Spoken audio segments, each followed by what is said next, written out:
Seeing people in the position I was years ago, and it's like, you just want to shake them and go, it's fucking wrong. Don't do it. Surgery can do so much damage. Sure, yeah, I've done lots of operations that I now know to be ineffective.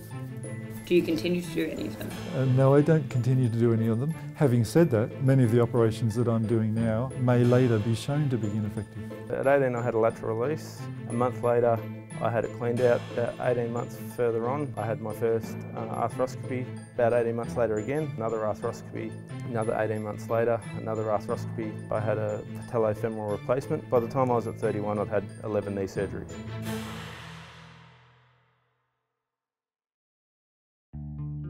It sort of first started when I was about 13. I remember playing junior football, trying to kick a goal during a game, and I dislocated my kneecap. Before his first surgery at 18, Reece tried physio to treat his constantly dislocating kneecap and the osteoarthritis that it led to, but they couldn't help him. The experts were telling me surgery was the way to fix it and this was the best way to do it. My first surgery had a massive impact on me and everything I did at the time. I lost 15 kilos in about 4 weeks. I had to quit my job, I had to quit sport. Everything that I'd done on a day-to-day prior to surgery, I could no longer do anymore.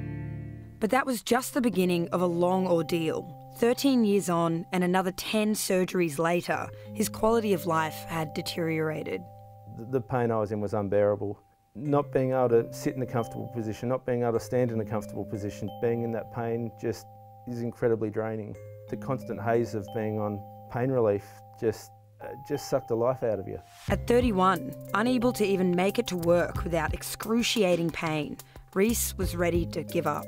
I was very heavily depressed at the time. I was suicidal. I felt there was nothing left in my life to turn to because everything I enjoyed, everything that I loved to do was taken away from me.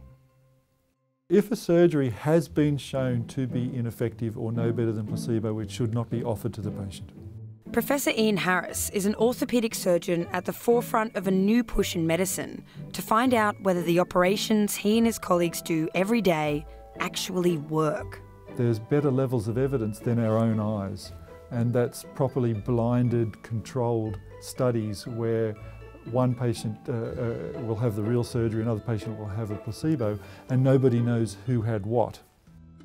Professor Harris looked at the more than 9,000 orthopaedic surgical procedures that took place across 3 Sydney hospitals in a year. His findings were shocking. Half of the procedures, thousands of operations, had never been through clinical trials to find out if they were better than not operating at all. And of the half that did have published research, in 50% of cases, the evidence actually showed that surgery is not more effective than other non-surgical options. So that gives us 2 problems. There's a gap in the evidence. We don't have enough evidence for a lot of what we do. And there's an evidence practice gap where we have evidence that it doesn't work, but it hasn't translated into practice yet. Which means to this day, in hospitals all around the country, Australians are going under the knife in procedures that are at best unproven and at worst actually known to be ineffective. There's been very few operations that have been subjected to a placebo trial. In the whole of history, the number is in the dozens. That's because even placebo surgery is risky, and the ethics of cutting someone open and sewing them back up again without actually trying to fix them is murky. What's more ethical? Doing an operation if we don't know if it works or not. Doing it all over the world and doing millions of them with potential harm, or taking 100 of those patients, operating on 50 of them, giving 50 of them a placebo, and then finding out whether that operation works or not before we do it on everyone. It's so scary that surgeons are so willing to get in there and cut people open without investigating these far less invasive methods first.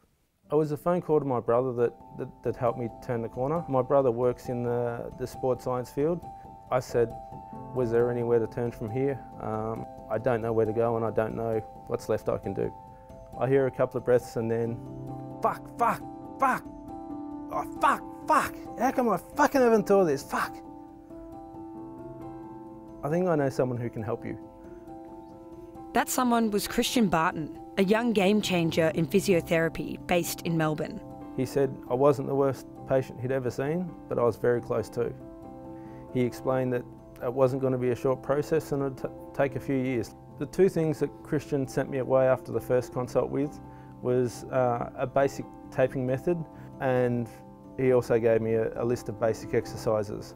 As a result of that consult, I was off all pain relief in 3 days and out of pain in a week.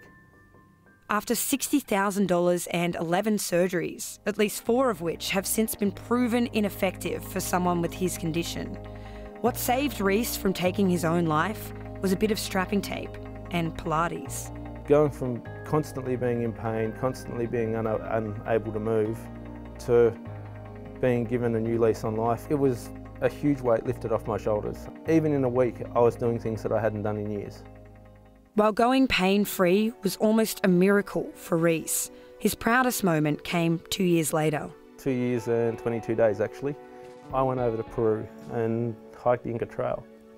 For me that was massive. Can you give me a moment? Just ask the surgeon, am I going to be better with the surgery compared to not having the surgery? It's a really simple question that nobody asks. What's the evidence that I will be better with surgery than if I don't have it? My quality of life is completely different to what it was 3-4 years ago. Woo-hoo. Made it. Well done, mate. Thank you. Well done. Nice work. I can do all the things that I used to sit back and watch my mates do now. I don't have full functionality, but I have a lot. And it's great to be able to be included, be able to do all the things I was never able to do.